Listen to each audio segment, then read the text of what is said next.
Voltando aqui com o Gazeta Entrevista, especial desse começo de ano, com os colegas aqui avaliando o quadro político. Está conosco o Itaã Arruda, jornalista, editor do site agazeta.net, consultor político, professor Coelho, e o professor, escritor, pesquisador, professor Israel Souza, do IFAC. Olha, gente, nesse bloco aqui vamos trazer o debate para um assunto recente. Os áudios que vazaram nas mídias sociais com um pré-candidato a senador, dando uma opinião muito constrangedora a respeito do pré-candidato a governador da oposição. Como é que você avalia isso, Itaã? Bom, eu fico com uma fala do deputado federal Flaviano Melo. Conversei com ele já faz algum tempo a respeito dessa única linha que une a oposição, que é ser anti-PT. Então você tem Gladson Cameli, que representa isso, você tem Bocalon, que representa isso, Márcio Bittar, Rocha, mas esse povo não se bica muito, o que é normal em política. E uma indagação que eu fiz para ele a respeito dessa falta de sintonia entre lideranças da oposição, que nunca se unem para poder combater o PT de forma mais coesa, e o deputado, já muito matreiro, né? muito sabido, ele falou assim, foi uma resposta simples, vai saber se unir na hora certa. Então, eu avalio assim, que o áudio do Márcio Bittar, falando que Gladson Cameli é o mal menor, é o mal da vez, porque ele é o escolhido, porque não tem outro. A ideia é mais ou menos essa, o espírito é mais ou menos esse. Eu acho que demonstra o seguinte, professor, que as lideranças da oposição podem se cutucar aí no plano mais baixo, mas eu acho que para governo o coro é uníssono. Essa é uma impressão que me passa. Eu percebi assim, um estrago muito grande, porque existe a questão de tomar posição e a questão da confiabilidade. A partir do momento que o Márcio vem como candidato do PMDB a senador, que vai fazer chapa com o Petecão, o outro candidato, tendo o Gladson Cameli, candidato a governador, isso tem que ter uma união, isso tem que ter uma causa, isso tem que ter uma plataforma, um projeto, o que eles vão defender. E aí, quando não se tem isso, não tem comando, cria esse tipo de situação. Então eu percebi nas redes sociais, conversando com as lideranças, com pré-candidatos a estadual, a federal da oposição, pessoas de fora que não são candidatos, um estrago, a falta de confiança muito grande. O senhor falou corretamente, quando não se tem comando. Está aí uma expressão, Rogério, que eu acho que vale a pena a gente refletir sobre. Gladson Cameli tem comando? Essa é uma situação, é uma pergunta que não é qualquer pergunta, principalmente para uma pessoa que está querendo liderar um processo político num estado como o nosso, cheio de problemas. Você precisa ter uma pessoa que tenha liderança. Ora, como é que eu quero governar um estado se eu não estou conseguindo saber conduzir o início de uma campanha? Não é nem a campanha ainda, né? A festa ainda nem começou. Um ensaio. É um ensaio. Bem, quanto ao áudio, é preciso ressaltar algumas coisas. Eu achei que foi algo muito pequeno. Ele apenas disse que não era o melhor, mas que apoiava, que já estava pedindo voto para ele. Ainda que tenha manifestado uma crítica, o apoio parece que ele empenhou. Isso aí está claro no áudio. Mas a respeito do que ele falava ali, me chamou muito mais a atenção a respeito do que a gente pode compreender do que Márcio Bittar quer fazer como possível senador. Ele disse que o tema estava todo enrolado, mas que estava conduzindo algumas reformas de que o Brasil precisa. Eu pergunto, de que Brasil ele está falando? Porque a reforma trabalhista, os seus estragos, a gente começou a sentir agora. Trabalhadores que tiveram seu salário diminuído a menos da metade da noite para o dia. Demissões em massa de 1.000 e tantas pessoas, 1.200 pessoas, acontecendo assim que a reforma trabalhista entrou em vigor. Então, não é o Brasil trabalhador que precisa desse tipo de reforma. Além da reforma da Previdência, que ele diz também está torcendo para passar, a CPI do Senado já mostrou que há uma falácia em torno do déficit, alegado déficit da Previdência, que só os empregadores devem quase 500 bilhões, mas o governo não toca neste assunto. É claro que eu sei que o pré-candidato é uma pessoa entendida. E se ele diz que o Brasil precisa, deve ser o Brasil dele. Ora, com isso, então, ele já está apresentando as suas intenções do que fará. Mais do que, então, da relação dele com o Gladys Cameli, mostra muito o que a gente pode esperar dele. E, certamente, isso haverá de ser utilizado ao longo das campanhas. Porque se tem uma coisa que os trabalhadores estão com receio, pesquisas após pesquisas estão mostrando, é a reforma da Previdência. Professor Coelho, a sua opinião sobre a eleição para o Senado. No governo já está meio que polarizado, mas para senador a coisa está embolada, né? Eu vi uma pesquisa interna de um partido recentemente, e nessa pesquisa mostrava, e eu tenho conversado com as pessoas, os candidatos, tenho ido aos municípios, conversado com a classe política, e eu vejo assim, essas duas vagas estão emboladas. Jorge Viana, Petecão e Ney Amorim. Essas três personalidades políticas, elas estão disputando essas duas vagas, na minha avaliação. Muito embora que o Márcio tenha sido candidato a governador, a senador, foi deputado estadual, federal, mas eu vejo algumas arestas, algumas situações que dificultam. Pode até ser que no decorrer da campanha possa melhorar e surpreender. Mas eu acho, hoje, Ney Amorim, Jorge Viana, Petecão e Ney Amorim disputando essas duas vagas. Pegando o gancho, professor, e para deputado federal? Quem vota? Para federal, ainda é cedo. Na sua opinião. Ainda é cedo. O candidato nós temos 8 vagas, 8 deputados. Alguns sumiram no trecho da política, como se diz, ficaram na poeira. Tem aí uns 2 que marcaram posição e que têm marcado um mandato efetivo.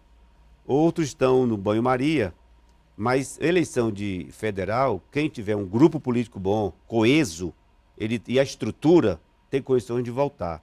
Quem não tiver essa situação, é o caso do deputado Moisés Diniz, por exemplo. Moisés Diniz é deputado, ficou como suplente, assumiu, percebeu que não tinha esse grupo favorável com a indicação, com a volta da deputada Perpétua.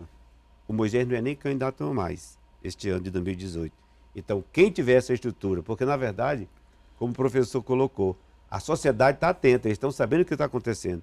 E essa eleição da Previdência, lá na Câmara e no Senado, ela vai ser o sucesso ou o fim de muitos deputados. Eu quero trazer aqui para o debate um elemento que com certeza vai ser um diferencial na campanha desse ano.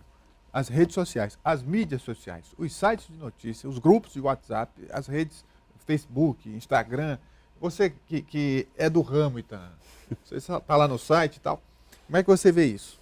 Rogério, olha, eu trabalho com isso, mas eu sinceramente acho que no chão que eu piso, é claro que as redes sociais, elas impactam sim. Rio Branco é uma cidade que se alimenta de muita informação de sites de notícia e de redes sociais, mas aqui, como diria o Matuto, aqui tem que apertar a mão de cotó, meu irmão, para poder ganhar voto. Então, assim, é muito ainda a relação, a visita, o compromisso firmado e cumprido.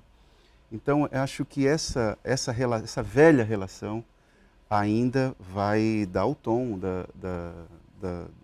das campanhas. Agora, é claro que ninguém, em sã consciência, é capaz de desprezar as redes sociais. Professor eles pautam, Israel, eles pautam. Como é que a academia vê esse fenômeno? Vê nessa pluralidade de opiniões que circulam, o que é muito importante. Porque a gente sabe que os meios de comunicação têm seus vínculos comerciais e políticos. E no Acre isso é sentido de uma maneira muito forte. O Estado é patrão, correto?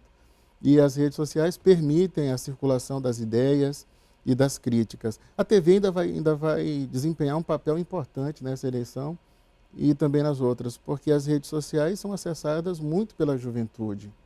E uma juventude que a gente conseguiu perceber está sendo politizada, mas infelizmente de uma maneira um tanto perversa, muito maniqueísta, ou você é isso, ou você é aquilo, e inclusive orientando suas perspectivas em relação a presidente, pessoas que manifestam opiniões bastante reacionárias. As redes sociais vão chegar até essa turma, mas muitas delas ainda não têm a capacidade de fazer uma intervenção dentro de casa, dialogar com o pai, dialogar com a mãe, com o irmão mais velho, trazendo informações novas e convencê-los. O Acre vai ter uma importância, mas vai ser assim ainda limitada. E a nossa inclusão digital, Rogério, ainda é muito limitada. No Acre, as pessoas que têm acesso a internet ainda é um público muito limitado, principalmente no interior, né? Eu também concordo com isso. A mídia social vai ser importante, divulga, mas se não sentar com o candidato, se não conversar, se não for lá a relação política de uma liderança para ir reunir e colocar as propostas, se a pessoa conquistar, o candidato vai ter que conquistar o eleitor nesse momento de crise, nesse momento de decepção, em função dessa corrupção que foi descoberta no Brasil. Muita gente está desencantada com a política. Agora, temos condições de encantar a boa política com nomes novos, com pessoas que realmente tenham feito um bom mandato, comprometida com as causas sociais. Eu acredito que sim. Professor Porque Coelho, nós temos uma situação assim, passamos a crise econômica, crise financeira, crise ética, é verdade, mas nós temos uma crise silenciosa que as pessoas não estão percebendo, Rogério. É a crise das novas lideranças. Quem é um nome em potencial que tem a confiabilidade hoje, ou até que se apresente em março, para ser presidente do Brasil? daqui a pouco a gente chega no cenário nacional, mas antes, uma pergunta para o senhor que é veterano de campanhas. E o peso da máquina, do poder econômico nessas eleições? Veja só, a máquina ela ajuda como atrapalha. Eu vi agora uma pesquisa onde uma importante cidade do estado, a pessoa foi eleita, tinha uma votação extraordinária, mas tem uma rejeição hoje de 95%. E tem uma pergunta assim, você votaria no candidato tal, que é do lado político desse prefeito? Votaria no candidato a governador apoiado pelo prefeito tal? 68% disse que não. Então, se a máquina está funcionando, está atendendo os anseios da população, vem a resposta positiva. Eu posso ser prefeito de uma cidade, mas não estou correspondendo, naturalmente que o povo vai se revoltar com o candidato que esse prefeito que tá ruim, apoiar, vai ser... Depende da eficiência, da política pública aplicada, né? A máquina ajuda, ela tem um potencial, por exemplo, os carros comissionados, a secretaria, algumas ações, ela ajuda. Mas se não corresponder, ela atrapalha e muito. Aí tende a levar para Manacapuru. Professor, o senhor que conhece dos bastidores da política, antes da gente ir para o cenário nacional, eu pergunto, esse mês de janeiro de 2018 ainda guarda alguma rasteira na política do Acre? Pela minha experiência, muita, Rogério. Em Até 5 dias. 31 de dezembro vai ter algumas. Aí, quando chegar ali em abril, umas mais fortes. E lá na convenção, ali, para confirmar as candidaturas, ainda vai ter uns cangapé de traição. Professor Israel, vamos para o cenário nacional. O presidente Michel Temer já disse que não vai ser candidato, mas agora já mudou a conversa, falou que só vai pensar nisso a partir de junho. E tem relação direta com o Acre, o movimento na política nacional, em função dos cargos federais que tem aqui, né, dos próprios deputados federais e senadores que são alinhados com o governo central. Qual vai ser o peso da eleição nacional no Acre? Não muita, não muita. Eu gostaria que Michel Temer se candidatasse à presidência. Ele que diz que teve peso na votação de Dilma, ele que quer enfrentar esse mais de 90% de impopularidade. Se ele quisesse testar, eu recomendo, eu apoiaria que ele se candidasse. Não apoiaria ele como candidato, mas eu gostaria que ele fizesse isso. Bem, então ele é essa figura que pode até contribuir em razão do peso que ele tem no PMDB e não tanto na presidência, porque aqui no Acre ele vai fazer o quê? Não libera a verba? Só se for assim que ele quiser ter mais impacto. Em relação aos outros candidatos, o Bolsonaro é aquela figura ambígua, cresceu muito, estrela e agora dá problema nos partidos, não é? Então, como é que ele vai influenciar isso aqui? E em relação ao Lula, há essa descrença de que ele haverá de se candidatar. Então, o cenário nacional não vai repercutir aqui com grande força em relação às lideranças. Pode sim, mas muito mais por ricochetear essas influências. Agora, se me permite, em relação ao que a gente estava falando, só para a gente tocar no ponto profundo que acaba ocasionando essa descrença, a gente pode escolher, a gente pode renovar o Congresso de cima a baixo. Nós podemos renovar as prefeituras e os governos. Essa coisa não vai mudar. Se tem uma coisa que essa crise mostrou para a gente, é o quanto que esse sistema está carcomido. Que muitos candidatos que têm caráter, etc., votam ainda assim contra a população. São os três poderes. Exatamente, porque o STF, que em algum momento gerou na gente a esperança de que poderia colocar um certo equilíbrio nessa disputa desmensurada entre os partidos e entre o executivo e o legislativo, foi absolutamente tragado por essa crise, que, aliás, não gerou muitos fatos novos, fez muito mais mostrar uma podridão que corria solta, mais acobertada. Por isso, a gente deve acompanhar as candidaturas e propostas, mas eu alertaria o leitor para prestar atenção no sistema, que caso contrário nós vamos ficar alimentando uma ilusão no voto, de que o voto vai resolver tudo, que basta escolher o candidato certo e depois cruzar os braços e deixar que ele vai tocar o barco e fazer exatamente o que você espera. Não é assim. Esse momento de crise mostrou que os grupos estão bem organizados e se a gente não tomar cuidado, a gente vai ficar enxugando o gelo e alimentando crenças em messias falsos. Professor Coelho, já para encerrar a sua fala a respeito do cenário nacional. Eu vejo assim, eu vejo que o sistema brasileiro está falido, corrompido. O Temer se segurou até agora em função dos cargos, das benesses do poder, dessa estrutura. Libera para cá, libera para ali, nomeia superintendente, nomeia os cargos federais nos estados, e isso deu a segurança para ele. É como eu coloquei agora há pouco, eu vejo uma crise muito grande de novos nomes, de liderança, que pudesse ajudar o Brasil a sair dessa situação e realmente buscar o desenvolvimento que a sociedade precisa. De todos os nomes colocados aí, eu ainda vejo o Geraldo Alckmin, no momento, como o nome ainda que tem essa popularidade, por São Paulo ser o maior número de eleitores do Brasil, que apresente uma situação, mas que nada de novo. É o nome, é trocar os 6 por meia dúzia. É o menos ruim, né? Porque o candidato, eu acredito que o Temer não será candidato. O candidato que o Temer trabalha em função desse pequeno equilíbrio da economia é o ministro Meirelles. É o pré-candidato que ele possa apresentar para tentar se salvar dessa vanguarda, dessa situação caótica que vive a sociedade brasileira. Então, Arruda. Bom, Rogério, eu acho que quem vai balizar essa situação da campanha no plano nacional é a turma do Tribunal Regional Federal da 4ª Região, em relação... É dia 24. Então, né? dia 24 de janeiro. né? Em relação a Lula. Porque as pesquisas, todas elas, indicam que, uma vez candidato, Lula venceria, qualquer cenário. Então, essa decisão não é uma decisão muito importante. Mas 2018, no plano nacional, vai ser o mais do mesmo.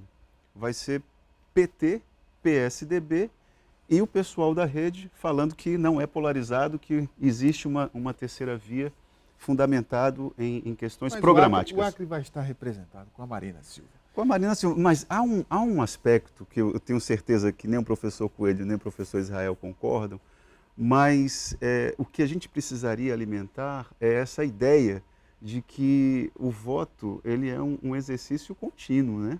Não é, o voto ele não é um voto redentor que resolve todos os problemas, como o Israel falou.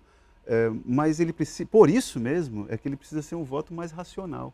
Nesse aspecto, a retórica da ex-ministra Marina Silva é correta, porque eu preciso fundamentar a minha decisão em aspectos programáticos, em planos, em programas. Gente, o nosso tempo acabou, quero agradecer demais a vinda de vocês aqui, professor Israel Souza, professor Coelho, Itan Arruda, você que nos acompanhou, muito obrigado por sua audiência. A todos um feliz ano novo, uma boa tarde, a gente se encontra amanhã nesse mesmo horário, até lá.